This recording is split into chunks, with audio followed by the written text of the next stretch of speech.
Finally, we're going to look at solving a triangle. So again, these are non-right triangles, so we're going to use the law of sines and cosines. And solving a triangle requires us to find every missing angle and or side length that we're dealing with. In this case, I know all three sides, so I need to find all three angles. So I want to find the measure of angle A, the measure of angle B, and the measure of angle C. Again, I like to start by trying to use the law of sines. If that works, great. If it doesn't, then we're going to have to go off to the law of cosines. In this case, if I try and use the law of sines, I'm going to have two variables. So we're going to use the law of cosines to start with. I like to go in order, so I'm going to start by finding angle A, and then go to B, and then go to C. So if I want to find the measure of angle A first, I'm going to use the side length across, which is 15. So now we have 15 squared equal to our other two side lengths, 12 squared plus 13 squared minus 2 times 12 times 13 cosine of A. We will simplify this. We're going to do 15 squared first. That gets us 225 equal to 12 squared plus 13 squared. We can do that all at once. Gets us 313 minus our 2 times 12 times 13. That gets us 312 cosine of A. Again, don't subtract 313 and 312. You got to move 313 to the other side. So when we take 225 minus 313, that gets us negative 88 equal to negative 312 cosine of A. Oops. Next, we are going to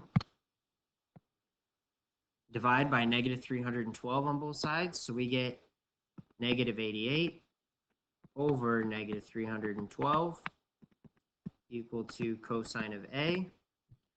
If you want to make that just positive 88 over 312, now you certainly may, because two negatives make a positive. And finally, to solve for A, we are going to take the inverse cosine. So inverse cosine of, I'm just going to use 88 over 312. When we plug that into our calculator, the inverse cosine of 88 divided by 312, that's going to get us, we're going to go nearest degree. I know that's not always completely accurate, but it does tell us to use nearest degree, so we're going to say 74 degrees for angle A.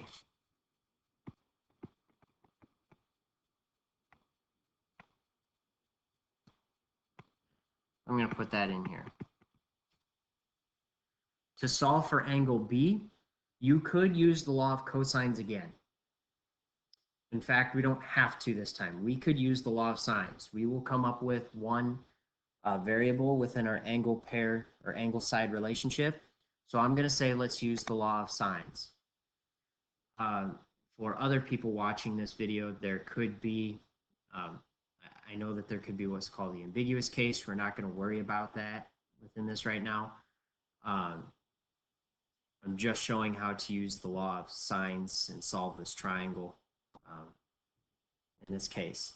So if I want to solve for angle B out of this, we want to pick the side length across, which is 12.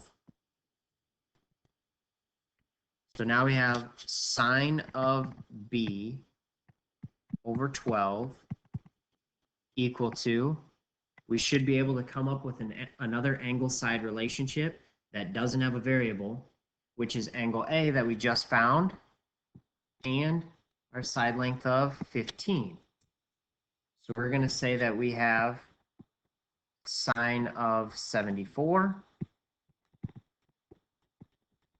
over our side length of 15. B is our variable, so we want to isolate this sine of B. So I want to get rid of 12, and to get rid of 12, we're going to multiply both sides by 12. So sine of B now equals 12 sine of 74 over 15.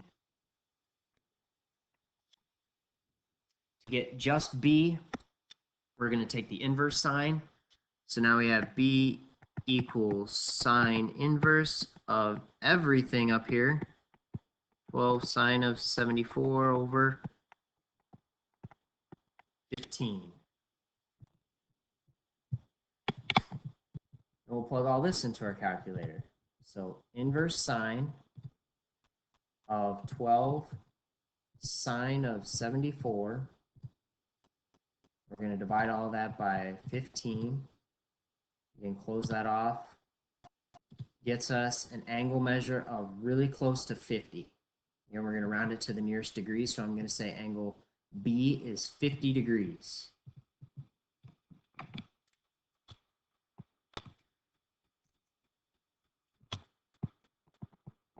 And now that I know two angle measures, we know in a triangle, all three angles add up to 180 degrees.